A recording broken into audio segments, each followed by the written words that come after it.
chỉ bài vek bole Pachung University College Literature Club le Students Union Trăng Copina kan bo sai Literature Fest riêng mi ti ti dần ni na kan lo tran le don ta zai na hinin kabula hian kan mu thau angin Jir Sang Kima author of Ramadan 19 2 le 2 but 3 kap riek tu kha kabula thua kan hin kom don ani a hu phurong khop maya masela kan theng tokin kan tianga ama hi kan sort chuak zo ngem athu le ha te kan sort chuak zo ngem kan ti thiam ve ngem ti te zo na har sa takan ya masila thei tok kan chuanga tin zaina hianin kan thu pui tur hi pop literature le keima tiania hi ji sang silan ji sang kiman aron soyanga tin ama hi kan soima sandu chu mathematician ania maths teacher mathematics teacher ania tin le kabuhi pathum asiak to boka chuanin ama hi tuna hian thuam puya acheng mekani kan borok te hi azan jok nan le ni san lama khanin shuai te kan kom to a tin zaina hianin puji sang sin azir sang ki ma kan kom le to na borok te hi kemin ti jang khai la kan ti dewa in pozo kin nuam zo kin thil tu tan po tema alo light deuh thei jok nan kan ti do na nia kabula hianin pop literature hi ama deuh chawin ale asia ka ngem o ti the ania janina kabula chu hi chungam chonin athu sei tu te ngai khak nom tur le tok khak tak tur ania chungam chonin athu tu te point beng lau chi la ai rin chonin du le kan som si ngal mai zona le chana hun kha om don boka kami kha comment la ma khan zona le chana khai no da mai anga chuan ke nin hela ma kan no zon sial mai don ni chỉ bây bole cái mi thiam mi lo eng ma cái tiếng á literature azir san eng ma nei lo Pachung University College na tiếng mi ran som hi kalong ko ya bikom satlia ve kan nia banking le stock exchange bak eng ma shalo kan nia chi chunga literature chung changa mi ran kom duai hi kalom khop mai lom thu kan soi ma sa nei chu I min lo sa thiamula ka share de flek dona I pop literature le ke ma kanina le ke ma ki ka la vong khop mai ka hu te chu thu le tha sia ka chuan ka ti te ke ma ti te ka hu te ne ma ro chu ne ran tu kangin le ke ma ti ani mio wangin ka soi zung zung me ge ka chia dong ka ti kha to be a pop writer ti kan soi te pop writer kani ke chu ziak mi kan tama hey Facebook te ten Instagram te WhatsApp te ziak mi kan tam to an thiam lu tu ma kan khap thiang lo khopin an thiam to ni chu ti la ya chuanin ka stand ta chu STAND ka din na chu hoi zong nei in izia kang u ti lai ke chu ka stand ta ni chu yong je chu Ramadan 19 abu kan in chop lo Ramadan 19 ka zia khanin ka stand chiang de chu thlai te tang ka zia khani chu wang chuanin hoi big nei lampang trade emo line emo ka nei bi ka chu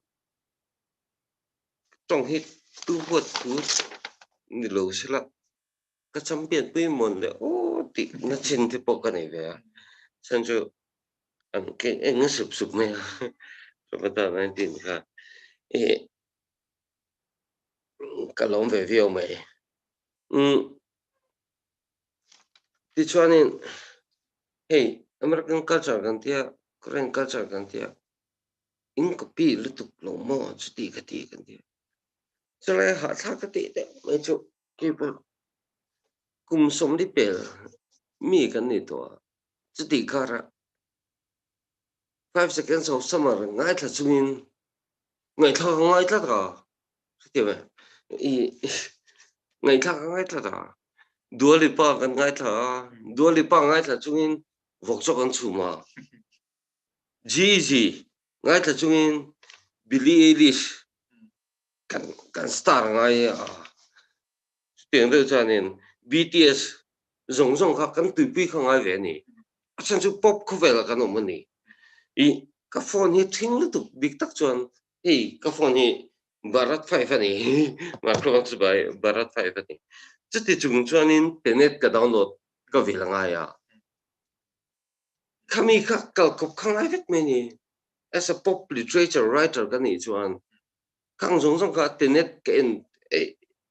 bosuina kastar angaya cái tiếng giống giống kan pu hol letter to PM giống giống cái thiết về vect thùng ngaya chú vang cho nên entenan nên Star is born à tu nghe chẳng mình rõ tu cái thiết ngay nè Lady Gaga chẳng Lady Gaga cái star ngay lắm nè sẽ chú cái thì khai nên chú thì rồi chọn cái pháp pa cùng đi mi ENTERTAIN entertain a spelling ka zirtir ngai box ya ha thang ta me ya chu chu ni chuan ka se le du chu zo na min zo mai he hi ne brand name hi itel na sal tu min ti ani ka mentor ka ti me tang ka mentor ania a phin chu ka sei ro nga brand name itel na sal tu hi min ti ani ma se ka tel lui tu ni se chu Nike ka bun pier khan zia ka nei tir ani Adidas 3 leaves ka bun pier ka chuan 1993 94 chu vel ka a reflect ani 3 leaves sai hi tu na hian a me to lo ni 3 straps an to 93 hun vel ka reflect du ani chuan 3 leaves ka man ngai ni entinanin supari kan in cheta in thakto supari ka ichuanin voina chuan dildar kan ei me the mase 2020 ami khanin sweetie supari ka itir tlate la adik mielwa kati me sachin ne mo khutami ka ajuba te kha itir ngai tlata timeline ka time frame ka build du chuanin kha ani vele tlata entinanin I grocery kum thon thu ka jek ta cookie jar biscuit itir te adik lo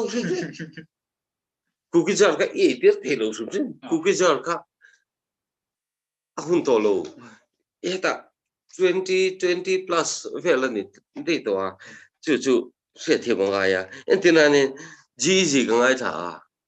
GG chu grocery la ti te I thiam lo khopang chu time frame kan zia don chon pop literature a chwa din ka thiet ve vek khanga ya ha tha ka sin ka in pe me long chu lai chwa nin entenan iPhone kaman tia ta ka thon tu zia iPhone kaman tia ta ni pu fa nei chong an amin kan sei me ta pu fa nei chong chwa ni iPhone hi among lo Samsung ho mang ho zong zong in an ron thi ka nge in tia mà sẽ vẫn thằng hiền mình thiệt tu trong công cái là sẽ lâu iPhone không ngắt thì cái mình tiền cái thì cho nên giờ cho nên chẳng hạn bị mi tới rồi cái này mi thì ai khana cái mình ở class khác sang bị iPhone thì in mang bị miết rồi iPhone mang chín anh ấy cái tí nó khác cái reflect đồ này chú vàng cho nên time signature ka kan ti ro cho nên in class ke ni ti ka khamia khan iPhone kam han ti mai dik tak cho nên voin ko vela ya nin 2020 a yan Afghanistan mang te dik to lo inu te chon mang mai te Afghanistan te chu thum ma T1 châu về là ăn cream hơn anh nhá chú tí lại cho nên phim của người cái em chú brand này mà cho cái là giảm lúc à Go Premium hắn chú thế Go Premium cho 97 đã cần giúp trên secret này với nó mới giúp tiền à thiêng miệng rồi mere cái hiểm hắn tiền mất đấy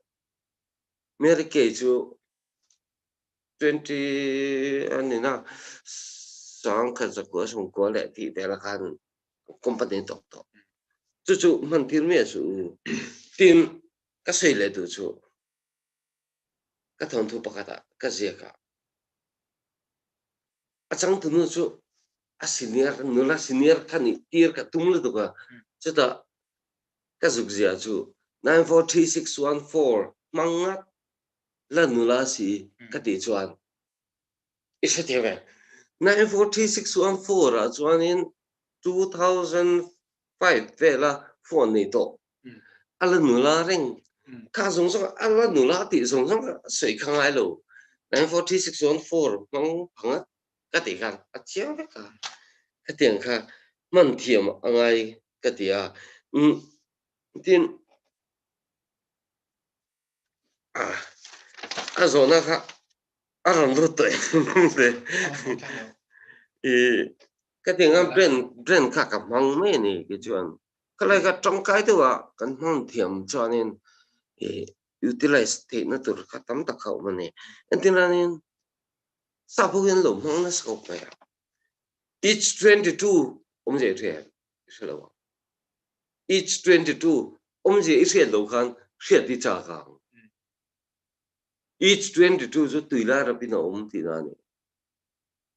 จู่ๆ novel อันว่า Metallica ลาบอกกันออกตัวค่ะ each 22 Google ละ in มุมเองก็มันเอาหุ่นโถหูก็ตีส่วนเปลี่ยนมินสอดเทนะอ่ะตัวเดียวกันเลยล็อกเงี้ยอ๋อเอ็งก็ตีเงี้ยเปลี่ยนมินสอดเทนะอินสอนน่ะตัวกันช้างอะไรเงี้ยเอ็งก็ตีโซระอีเสียเป็นไงลูกโซระอีเสียตัวยันต่ำต่อเลยตัวอ่ะต่อเอ็งก็ตีว่าอินโคเวลเสียตัวกันนี่ลูกอูอีโฟอินของอูอีตัวไหนเป็นอูอีที่ก็ชนะเนี่ยถ้ามาอินดีบานสันนี่ละหัวจับมองเต็นที่เห็นอีนิเวศของอูอีเมื่อไล่กันเสียแต่งเล็กบุเชียร์โกปบก็ติไล่ออฟติเชียร์เราตลอด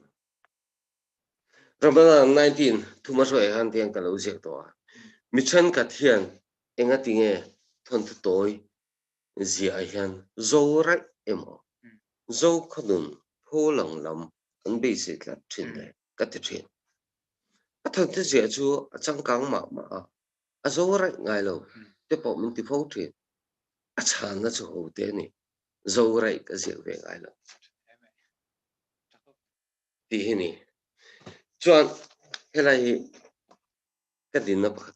เนี่ยดิน target นี่รานะเลขาRamadan 19บอกไงตัวไหนที่รอเลยทลายตั้มตะเคียนเลขาเชียรันไปโลทิ้งกันใส่ฟูทินอดีตเรื่องอ่ะไอ้ที่รอเฮียนอันเชียร์อมทนทูอันเล่นเวน่าอันเตลเวน่าทนทูเลขาบุเชียร์ตัวที่มิโซเลขาเจียกตัวที่เห็นกันเป็นเอ็มนี่อินโซเตติละกันฉันน่ะตัวเชียงเวียงอินก็เชียสิกุลเลยก็เลยกันไล่โนปังกันทลายรัวหูอันมานี่เตลเวน่าเลขาบุเชียร์ตัวนี้เรารัวเดเชียร์เวตันเจียกกันเนี่ยสับตรงเลยแบรนด์เนมพออาตมเดียวไม่เทกุมลงอุปเดียวเต็นอินมิดโลที่คำลวินมินเสียมช้างเตอูมันถูกกัดกัดเลยกัดเองกันเราเรียกเราเด็กต่อสาวในสองประตูกันผมเสียชูเว้นมีเดตานี่อันนี้เด็กก็เสียชูอันนี้ไม่แย่ก็เสียตัวรู้สึกจังเราผมเข้าไปค่ะ thu thà tắc tắc kan aron saya kan lok point kan ringa hey zona kha comment lama khanin aron zo zel thea zona le chana hun kha du jonin kan mangrei deuh thei tina ni maya hay zaina ina nuam takin tok thap takin kan pang thea tin kan van nei na kan soi lok anga zaina akal zong te hi kan van nei khop maya ale khabujia tu ti hi min present thewani zaina anina kala akal zong te hi min present thewa kan lom khop maya sarjira chunga lom thu kan soi nga ni se chuan zona lama hianin kan kang halanga zona hi aron lut nola pakhanna chuanin engtikange le khabu izia thin tiani engtikange le khabu izia thin tiani cái gì rèn ông giờ cho hey scooty cái này cái khẩu thì nó các khẩu xuống rồi nhưng cái gì cho anh nhìn giờ lên à tên dù dòng tên sao tên mình nói về cái gì cái này mấy à bảo cái chuyện cái scooty khẩu xuống rồi nhưng cái gì dễ hơn bị cái này rồi tên có một thịt lai tên cái gì thôi rilua ron lan kun cái gì cái đấy ani le kan zo berang chenga kami kasia krengi ti khani enge emotion deuh lek hi ron kun le thế đấy mấy emotion hiện mình drive là tụi có một cái chứ mình lung lên mi cái này mình lung lên mi cái này country music cái anh nó là tụi có tên là cái ngay thà cái gì cả mày giờ hơn bị cái này đâu anh ấy chứ đây này nè alan huna piang alan huna anh riêng cả cái số là quá đàn nhiều bao cái gì cả đàn thua bao cái gì cả thì chẳng cần cả timeless anh ấy chứวันที่นักกันกันเลยฮะล่ะตัวน่ะเห็นเองเลยขบูไงเสียเม็ดเลยขบูเสียไล่เอ็ม หนีจังเลย เองติ้งไงกันช้างค่ะ cái trang treo ra của một chỗ lại chỗ cái gì lại thì bao cái ta cho nên mình lâu sẽ thiền sẽ là cái gì mình bùi tê cái thiền theo tê mình giờ nó mình rồi tê tê bọn mình lâu sẽ thiền sẽ là cái chỗ class tiêu hiện cái đùa gọi thì lệ để đi cái dục tổ mấy cả cái tiếng mình print sắc tê tu cái đủ chú anh đi tê cho nên tôi phải sắc này cho anh thì chân nó đấy thì trong cái chỗ thiền chú cho anh plus cho nên thân thức tối sum sum hi cái chỗ cái trăm biển nó nín cái tìm mấy tiếng cái cái nào nè thân thức tối cái gì cũng có cho anh novel cái gì cũng có bắt thumจะติดชมไม่เที่ยวตัวเรื่องก็เห็นได้ดีเลยอาจารย์ให้ไหมเที่ยวตัวเด่นกันเอาเชื่อตัวจู่กลุ่มทาร์ละมาจนสิ่งช่างกิมาเลยขบูปัทุมไล่ไปใส่เที่ยวอีน้องโดนนะน้องโดนครบไหมอินสอนนั้นโดนเลยให้กันกันเลยงั้นไม่ยังตัวไล่ time setting เลย social setting อีมังฮีใช้เซลตัวน้องตัวเองทีตัวไล่ time setting เลย social setting อีมังฮีเฮ้ยชัวtime setting เดี๋ยวจะมินเล่าเสร็จสัก time setting ที่จู่ตัวไล่คุณตัวไล่กันเจนแม็กนะจุงจ้างอันนี้จู่因为เฮ้ย covid อ่ะบางเห็นที่เล่นเกมมีป่วยเวกตานี่เฮ้ยก็สวยเซลดูครบไหมริงดารุเลี้ยจนเวกก็ถอนถกให้กันทีนั่งนี่จินนี่หรออินมุตุถึงก็ต่อริงการะยันเองกันใช้จาวเลดูจูเอสไรตารังอินนี่ตรงไหนต่อริงการะยันดารุเลี้ยจนเวกก็ถอดาร์กว่าจอกไอ้ยันผู้ต้อมตักกระเจียมันคนที่ utilize ตัวจู่อินนี่เราก็ติบอลเดียวอินนี่ไม่เราอินเท่าตายจนเฮ้ยมีโควิดบางเคสอินส่วนละมาจน social media พออินมั่งตัวมาเสเงี้ยอินตรงกับคุณนะจุดอาจจะจบเป็นนะกันเนี่ยจริงตุนไล่จังการนะมีละอีเซีย le kabu easy te hi pop literature pop literature te hang ho hi social tu I tong no le tong no le kha zona en tin an mo kha khai cha oh te je so mani a khani zalena ka long abok sip ka phangani ka sip je wa ka sa thiam lo sip iti wang hen ka cher pe ta lo ni ran te ni kan chen nu pa khani an ni tang ka jek lo mula senior ka tiang song song tang ka jek lo target ning ka jek ka i sa thiam wa nang ni cho kami I min se jan sal tu hey antena institute te nge ko amning chu ka mention chong lo wa jer sang ki ma chu tu lai la in ti chang kang chati kati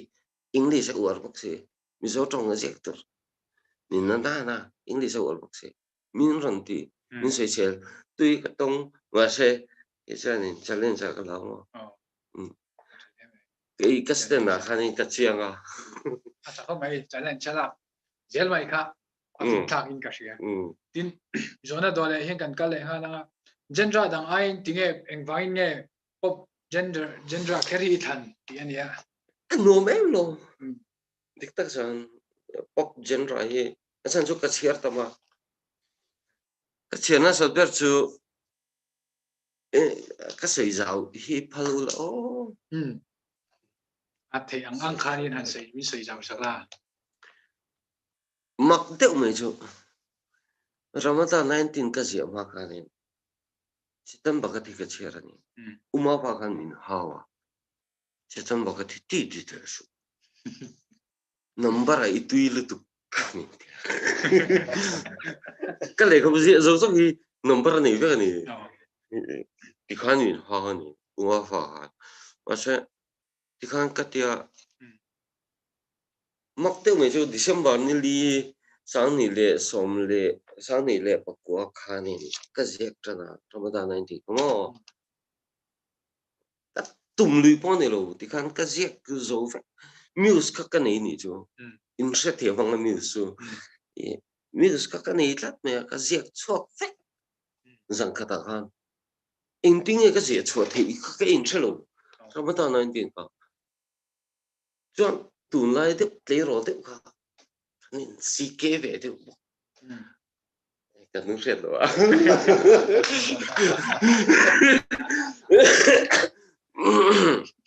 chuan kan si ke ve de bok se ti khanin ka zek tle tu ka azo ngal ve zang ka ta khan chu wang chang ka du reng wanga va thang po ka ni lo tin ka than le na san pa ka chu tle ro te ho hian nang ne ho hian chia tu rin ni lo dik tak chuan Ravinder Singh kan tia chetam bakat te kan tia I kuta americana tikan kan tia kan se in ni chong lo mi so wa hian tu nge brand name tu nge tel ka ting ka kan nei chong se lo ba chu wang chuan in pual hian in kastene ka ding ve ka in ti na wang hian pop genre hi ka thlang lui chu lai tak chu ni college a po ten ka kal ko la tin kan soibel in rum ti so school zirte tu kan ya ka student ka zirtir pa thon thu sei hi no ka ti se ti ma chu lai chuan in an mani len ve na tur an mani tel ve na tur ka siak lu ya ti chu berena tuna soi kha kan chun zom kan tu ni le lo ka muse kan e ati kha Paul Riet an ni kan Paul Riet an ni lain drama asiak to kami drama asiak kha Jeffrey Mapuya puai chho thong atenen hianin an chang ho to in kan shabuka kami kha mi sai jaw sakse kan dua chuanin chu lo le chu intermediate an ni lain drama asiak to boka chuti anga no pang te kan ti don nge su nu lo nei to chuani a tu nu 10 point su ala nei zela ala nei zel tu ra po kan be se a chun Paul Riet an ni la drama sia chung chang eng tin nge ni sa thang lu tu kha kha ri lu pu in nge tu reng pang ti de kham hian chan sak se ro tu ma ka se ngai mi lo mo class 10 ka section chang chang ka tu ma section B ka nia RT ka chuan nang hit pali ma chang tia in hiang nga ka tia chan pali ma khang ka chang ti ra chu pol som kan ni kum le ko sari kum ni chan pali ma khang ka chang ti ra kan ni na khanin kan han ti vel china ro tong a se fer pa hi mo chan in chu chang chu ni ma ya an nu khanin thang ma ko le cha khanin ti kan gen bet me chuwa chan in a la chan ti vel a nya min so ba ka ho vak du lo chan lai vel ni me arti mi som te su katia chu mi ma ka gut chuak chu po ngote po nga nge po ru kan ni lai vel o yang sa de school a khanin ti khanin drama ka zia ka ta chanin kan chang ve ka bul tran na ning ka she o intermediate ni o junior ma de ni me te ko chanin ka chan ti ra ti chuanin kan social le lo ka diary hi ke chu diary ka ngai pe mo lu tu mo ti kan diary ka zia chau cha wen theng ka la zia king fa chani ta chuanin kan zo bel du le chu born writer pian pui ziak tu pian pui ni kan ni lo ma se ka diary zia hian min pui re ma ni không mai diary gì atanga bul tranin ania atha me atleng sang diary gì atangin bulatana tuna zo fate fiat tham khopin aron thang chuak ta nia aro wi the me yana to de kan kala ha langa mizo de hip hop literature ma kan soni ni she pop literature ma sona tur kong pathum ni ri the mati mizo de hip hop literature ma kan soni ni she ka shelo to tina kan tum lo bok enga tinge kan thon to je apiang a hianin tham kianga indi ringot kan tum thot lo ma son na tur chuan mo heta in ka je to wa hi adu piang chuan in lo cheru la ka pan de o SMS charge kan ti pathing to kan ti la hian WhatsApp charge kan ti le to wa online charge kan ti to hi sia kan u tu nge sia kum voina hian min ko hu tu ren ne foi tlong jong de ne sia ke mi fa ni tlong en sia ke mi chu question du chu kan ma son lo sia chu pop literature hi vai ho chu an ni to ngati ka kan ni lo ho wi tiang u ngai to la chu ta chuanin kan sai sa lo nga thara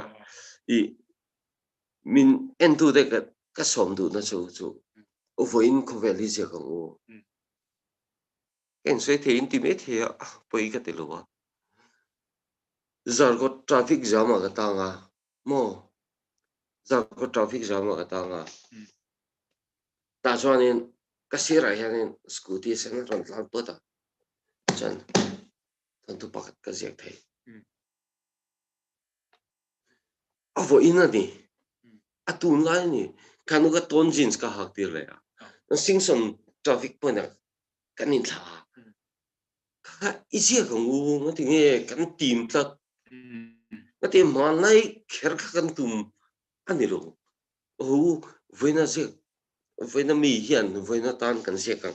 ela ya bok hianin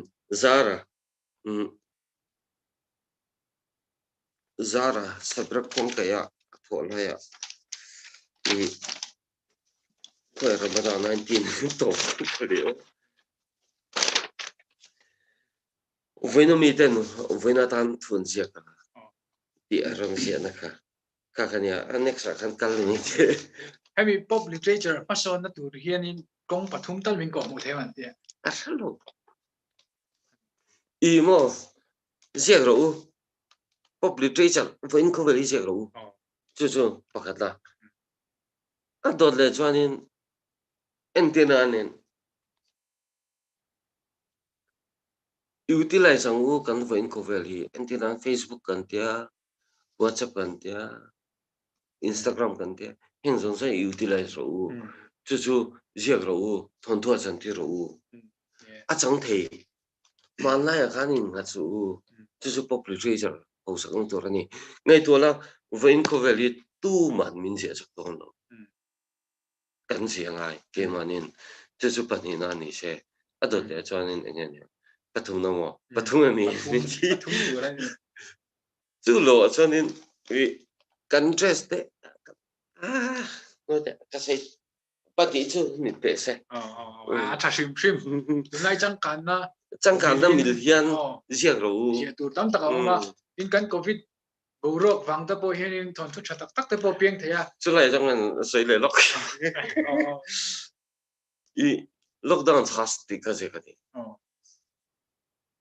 series đi cái gì đó lockdown chas number one i tir ngot chas number two chas number three cái gì đó gì về rồi chú mà sao na ni mấy chú appoint thùng nào khăn nín challenge chắc không mấy nay căn bù rốc căn hun tông pe ina zir lawa ina căn ngot ani mai ani bera chuwang chonin tunlai chang kan na million le khai a je the ni ti ji sang ki ma sha ji sang ki ma ne na chang hian kan sha thar boka alo mon ko me tina dole hian yak mi ngai san zual tu tange ti ani ya sai the cậu mà phải cái xây lợt thế đâu mà phải cho ni ver nga zik pu pa te anh ấy le thara tung nghe giải thêm cái gì ver isoi thêm nhiều lắm dik che mai giải thêm thì chỉ cần là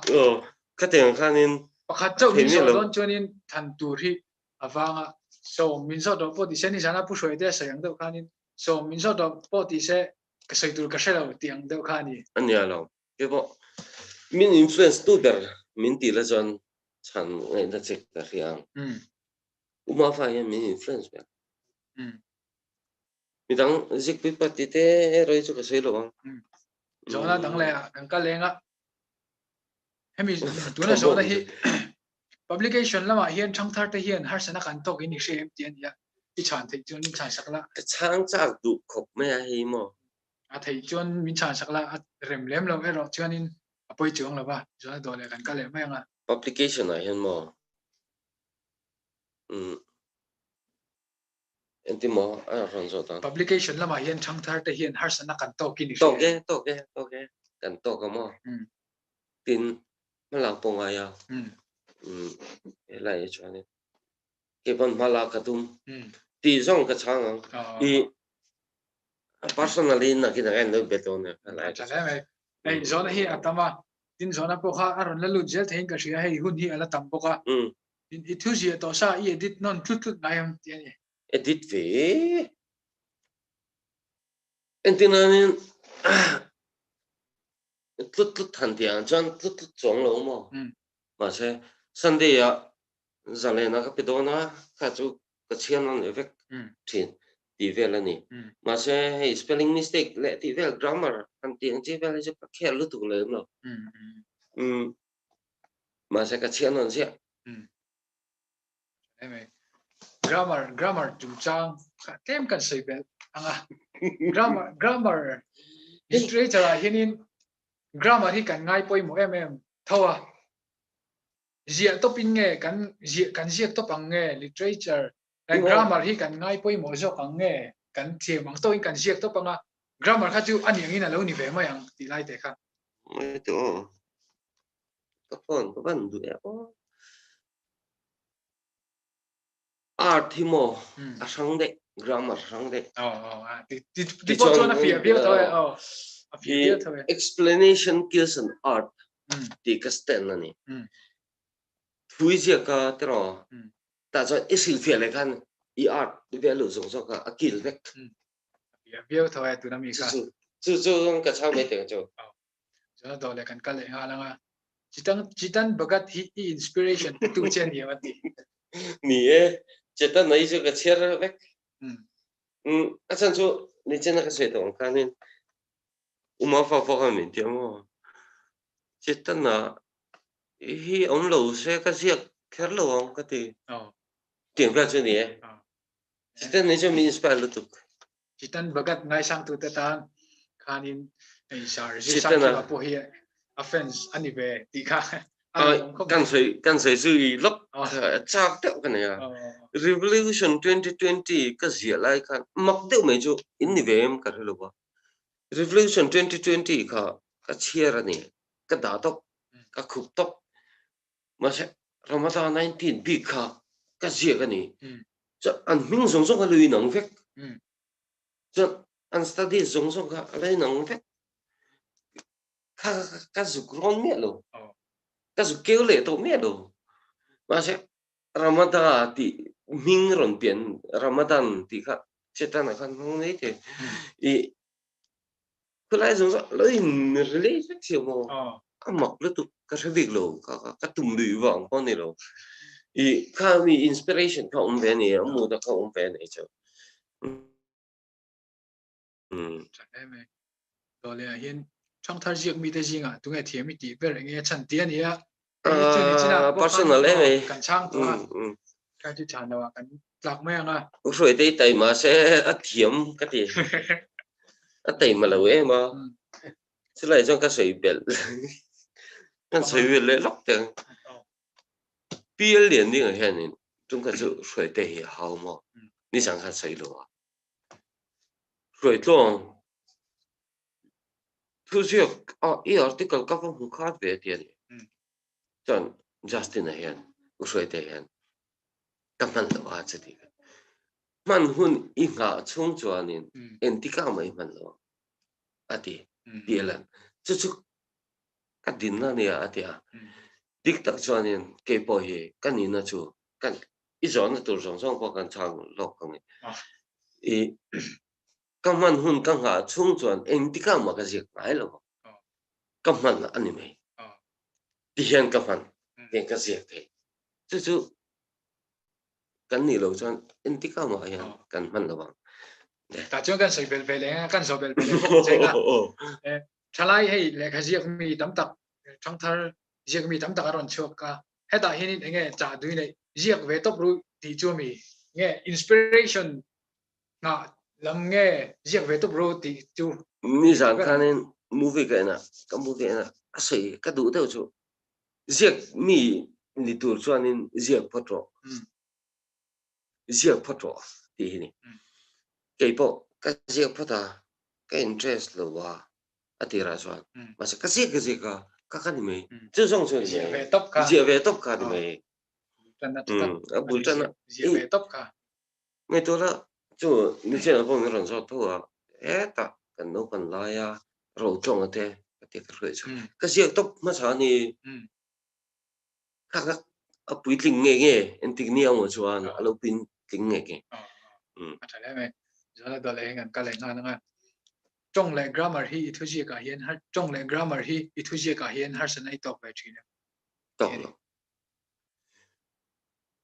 rồi tuần lại à hiện grammar hi anh tự biết mày à in niệm nó phổ mà in sẽ phải cần nè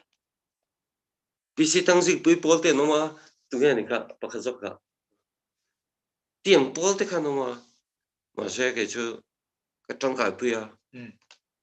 cái sọt bụi à bụi dịch bụi bôi cái rong nào tiền cái phọc cái tụ bụi dịch bụi anh nó bôi anh à lâu thiệt là này cho nên lâu tụ cái sợi cái gì sẽ mà sẽ creative work rồi cho sang in đó sẽ thì cái tụ creativity hi thì bao nhiêu sẽ anh tin anh thui siết chân ta rồi creativity grammar cái gì iman cho nên anh thì không mấy siết luôn chứ còn sao siết mong không rồi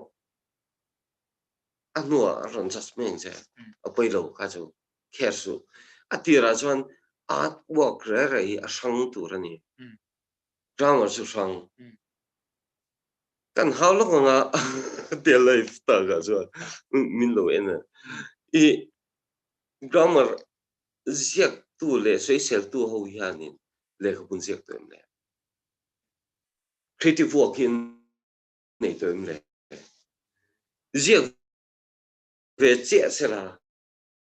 an ve men tu chân chỉ bữa chuột ta cái gì don't the boy grammar chú tổ bài chú căn lục phết thì nè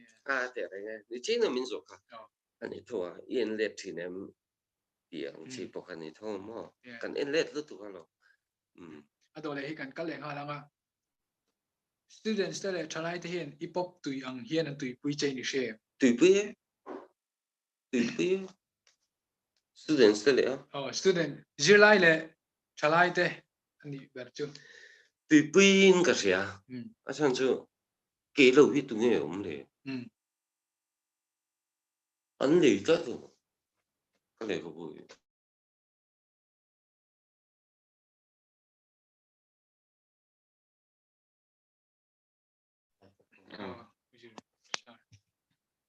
ở đây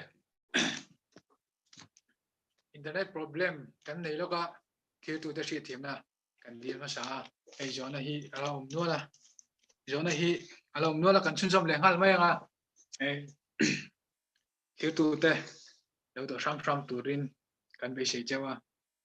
chỗ này tụi lại cái liền hal mấy ngò in ring ngò in ring nghe sao ít thứ gì dance ang style hi nang mà hiền trả lại thì hiền rồi giặc về xây tiệm anh tin nghe cái gì về anh tin nghe cái gì về anh tin này nè mình xây chuyên tâm sắp phải chuyên giặc sẽ có đủ khóc mấy châu nông nghiệp hậu hiền chẳng chú vẫn có vẻ hi tu mình mình giặc sắc đó nó một phải là in chuyện à một phải là mi hi tu tan nghe cái gì ang nông mà ni việc cái in chuyện à chú giặc rồi cái gì chứ giặc nghe rồi cái này rồi giặc bị bắtกันพูดที่ตัวเราท่าน被bắtกันพูดที่ตัวเราchú完全vẫn try để hồi hiện nênกันvẫn có vẻ LGBTQ 种种一种 Q 掉chắc không vậy chú ý tu mà mình đang mình giờ sắc tu tu cái này rồi và nếu trong anh ấy đó tổ rồi thinh cái thì tranh tổ chú hoàn toàn nên lâu nay chú chỉ mà này hi cái ông mình chú hoàn toàn nên cái này cái giờ tổ này chắc không vậy giờ rồi anh tin nghe cái gì anh tìm bốc khá chăng anh tin nghe cái gì anh tìm ông giờ chú căn vẫn có vẻ lại nên tụi lai hun căn hun tông milin milin kami ka LGBTQ te bốc khá sai ta khác te bốc khá asia te thấy cái seven colors bracelet giống giống tên này các đồng tiêu rồi tụi nghe mình sẽ sắc đòn nông ninh rồi mò chắc không vậy đó là hiện cái là tụi lai writer thì thu diệt cần hoa sen token xem thì hoa sen nó tục hoa sen cái khóc mày căng ngầm lâu hiện diệt chợ mày hey chân trên vô thế cần chia ra ăn lâu quấy khóc mày cái gì ngầm lâu mình diệt sắc chắc mày chứ tại trong cái sáng tạo cái phải sẽ anh chưa đó là cái là mà phải là thu diệt hiện anh anh nghe năng mà nã thọ thì này apa real về cậu cả em thì cũng bởi mình influence phải không à duyên sự trang rộng rộng thì kan à dẹp mẹ anh ấy cho dẹp khăn này là quá dẹp này là quá thu dẹp ngâm qua rồi là thế rồi là này mà cái gì là khang thế này khang class kata này cho dẹp anh ấy mẹ là quá mà phải cái cho anh ấy phải cái ngay à thứ gì à bom giặc không mà khang mình influence cho cái này cho nó tùy công khai in chia cho anh 97 96 nghe 97 à 97啊地球看见播送跟这边种种对对了都啊看米那米电视房啊这些不一定跟这热炒包跟你啊你看见国实力的做呢给你的做mặc đâu mình chú mình influence chú mình rõ thôi qua con谁thôi qua government mình cho high school chú giữ lại tầm được con nhỉ ngày thôi là bộ có rồi bộ có section A B C D E F G F thằng khác cái nông nè khác tiếng á editor này phá cái này về này chú mà phá vàng khác cái điều thế rồi thì cái này cần gì chú á chẳng higher kha +1 +2 kan ti choka umtra umafa wang lo thei lo in ka sei lo thei lo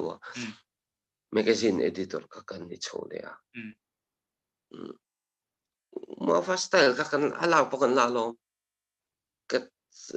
ka tu jek standard thum thum kan mo umafa style ka kan la tak lo tu nu pan yang ka lom na de uju kan se jang de le 96 kum khan ka article so per choka ni就是无毛发，是不是光改分来看的？那所以大家因为嘞，第一个是个handwriting 那都跟点 A4 page 个样呢，个第来人 typewriter kan ka type pa, kasi di kanin handwriting, di kan ka copy tel tho. Ni influence tu umafa ka chon ma. Yeah, mafa i thalai tenga ison ron ania. Duai choni na kal ma poetry chung chang po kha sarjir khana ron sei jau po kan sei be kan tem kan sei tu chu tu lai kan poetry revive tu hi ni ka ria kan poetry thi to ron choi kang le tu ver hi ania chu wang choni sarjir po hian poetry asia to poetry je kha man jan khan mi ron thon po ka athakop ma sarjir hi kan sei bel du chu le kabu Asia hi le kabu chi sang sang hi Asia ka novel Asia ka essay lam te po atipo ka tin ama hi poetry lam te thlengina tu ye pakhata chau in thur ping lo khanin chi sang sang Asia the ya fakom nai tak po ni ya tin zona dole hengan kal le hango Provia student lui kan ya Ramadan 19 lâu chuan a to bul hi min sil theng em ti ni Ramadan 19 lâu chuan na to bul thana ma shi ta khom ni china kan ka sei to ka Ramadan chitam ba ka ta revolution 2020 ka chiara chang ka khup pa ka chuan mi influence ti pa ka red lo abang khanin ka ziak top January ni li ka la se chang da li le minute nga ka ziak tan mo kanau laptop hi ka manga chan in ngai zong se ti kanin boi noi se ti ka ka tua che che ni mai chitam ba ka ta ba nga ni chiang to kan ti mai in zona hi ato zona to pera kan kal to nga suang tu na zul zuya thon thu ji chuang e anu na ton nge ya changa an ji hi ngai nom zo suang tu na zul zuya thon thu ji nge anu nan atakat ton nge ya ji hi ngai nom zo te ni a double in correct kan ti teng suang tu na zul zuya ti nge ti ka suang tu na zul zuya thon thu ji nge suang kan chang lo suang tu na zul zuya thon thu ji no ka dia cái interest này sống tụi nó dữ dội thằng tụi chị cái thằng tụi sống sống này sống tụi nó dữ dội anh hiểu cho anh lấy biết có anun bui experience sang chị cả anh cho ta rồi các bạn anh nói cái đó anh zul thokat ani chu sống tụi nó changa lâu piang ka achat rolin ka ataka kan nun puya changa ron piang than tu po kha acha ti ani acha na chu acha ya mai gan kan zon na te kan nei to lo bo ka atop lam kan nei to nga ni china uma fa an saber ka khong kai zara ka chanchin bu article ma sabera chu ga ti kha tem sei kan du ve chu pujira sarjira chunga hian long thu kan sei du bo ka ani sara hen ka article ma saber kha chanchin bu the so sometimes sa chuak bo ka kami kha long tu kan sei kha ni sera tin kan she tu chu sarjira hi novelist kan ti thei to me nga tuna hinina boi pui me ka tin kan lo hriat dana chunin novel ka ji zo ma la chu writer kan i du lo e writer kan ti du lo e ti khan ya achan min sei jaw sak theng em sei jaw the chuan imo har ko le ka bu he ti sa da chu to writer la line ti mi la wan novel la so no fang le ko bui pathum cho mi cho ka ti chok pe to hey mi hi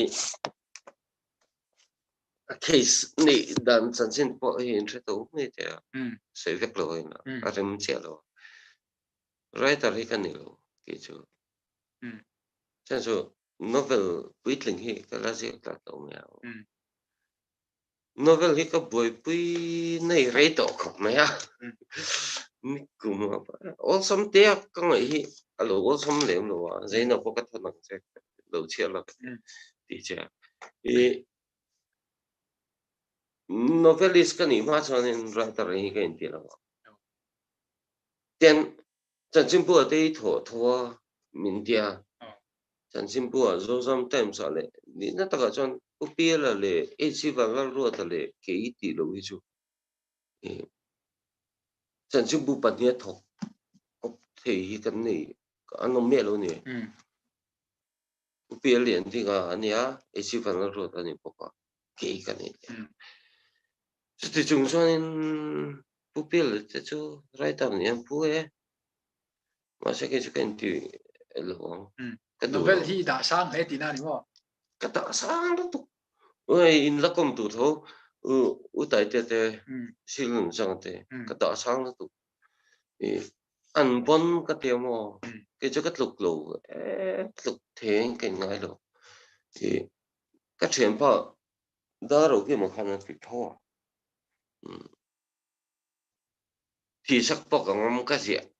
cái publish mai cho nên writer cái này là anh thì về mà kami ka dara ka ngai san ka pani chung lo amel che to pi aronin akli sai be e dara ka ka ngai san biao bang kan ni chung me to mo ma se kan ni lo bang ke chu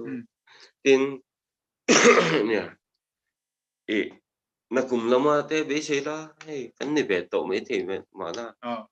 thật thế mày aronin soi writer du lâu phiêu na putai te kangai sang ati na aronin da ni phiêu na chu ale kabu Ramadan 19 ti te chu wat 3 ti te kan chia cho nên kan ngai san thọ khát ngai san tak ani in ai da niam thelo ani ti kan ru ru hian alo lang ha in ka ring boka tin min zot la ti de kan le ka bu ming hi ma fa kan ale ka bu ming pu tu sia lo tha ke chu chu kan sei sao sắc la kan le ka bu hi nga te numbering nei vek ate ma fa pa ka ania lo tu na pa ya nen ka publication bot te pan min lo hawa min lo decline na chili nia next book tu ri mo palina nia chu to chuan chu zo khan chu bat 3 ani le a tin tuna soi kha chili tin dia number vek ani chu number je chuan ale pek tu ri than thu somli pali ti mo ka tiang te ka lo te mo than thu somli pali ti vel number je chan chu shit cha le me anh number chen chu ka zia zat ka ni me a ril lo a ril lem chong lo zo na hi aron lut le a pakhat kan zo leng cheo pop literature lama kan than that lo chan hi tun ma kan literature kal phung thon thu settings man lai huna in kan deu veka zirna in lama kan zir wang hi ani the zirna in lama kan zir wang hi ni an tian yan ka pu sak ke chu thlei nga ra kan zir chung ka chona kan chang khang the lo tu chem so khum ma kha ka va dem ani me lo ka ngai sang tu thlei nga ra ngai nom ka te lu tu ka cher mà sẽ ít chăng u tin MBSC te pokadem ve tho emi kan curriculum zong dong tu te ho poi o voin mi hi tel ve to ro se te ve ma lai thil mi se tiran tu ma hi kan than mo bo lo ka ti tla chu ka cha ge le cha le me chang chiang phiêu tu ra kan ngai mi kha tin Sarzira hi chanchin bu lama hianin kolom ni hi achanga kolom ni kati chu chanchin bu pan hianin kolom achanga chung ta chu zau zam time sang ngai dom huang hi Tuesday apiang in ane achua thina tin zalena khan chomni tin achua boka kami kha Sarzira kuchu kan mu theina kartina Sarzira kuchu kan mu theina ani ang chu ale atom lam kan lo nai tawanga kan in kom te anuam ko me janina clear to the point no lok pui ngai ka pe se ya ke ni po hei amuna kan lok pui khop me ka li alim bom ko ka tin le khabu thatak mai a le khabu jia kan dong le hala kan van nei big kan ti teng kan van nei big khop me in lama lo clear to te zirlai le zirlai po ni lem lo zirtir to te Pachung University College alu te le mun sang sang atang lo thir tu jong jong te kha lom thu kan shin vek chewa in pakhat kan je dule chu tuna hianin writing competition hi kan kalpui me ka hi Pachung University College alu big ta ania writing competition kan kalpui me ka hi Pachung University College alu jong jong te kha a thei jon lo tel ve vek tur khan kan song hal cheu ani ti khan kan program chu kan du tok me nga nak tu jan thotan sana dar sari le chan ve zan thumna kan ron nei lenga zo remi mar nen kan zo remi mar zo te nen kan ron in kom lenga milo en le chau turin zaina thir tu te kan som le effect chu ani kan lo me